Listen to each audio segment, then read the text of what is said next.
বন্ধুরা,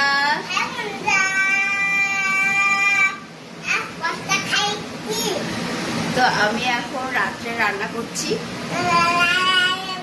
আওয়াজে আসলে শোনা যাচ্ছে না ভালো নিশ্চয়ই, আসলে চিমনিটা চালু আছে আর এই ধোঁয়াটা যাচ্ছে, তো সেই জন্য চালু করে রাখতে হচ্ছে। আর আমি এখানে রান্না করছি, দেখো এটা হচ্ছে বেগুন, ফুলকপি, আলু দিয়ে রান্না হচ্ছে। আর এখানে মাছটা আমি ভেজে রেখেছি, রুই মাছ। আসলে আজকে আমার গ্যাসটা ফুরিয়ে গেছে, সেই জন্য এটাতে রান্না হচ্ছে আজকে। আর পিছনে দেখতে পাচ্ছ কালো কালো দেখা যাচ্ছে লোহার কড়াইতে, এটা কি বলতো, এটা হচ্ছে আমি আমলা, শিকাকাই আর রিঠা ভিজিয়েছিলাম কালকে, তো মাথায় লাগিয়েছি আজকে। আর বেশি হয়ে গেছে, সেই জন্য ওটা রাখা আছে, ওটা তুলে আমি ফ্রিজে রাখবো সেজন্য।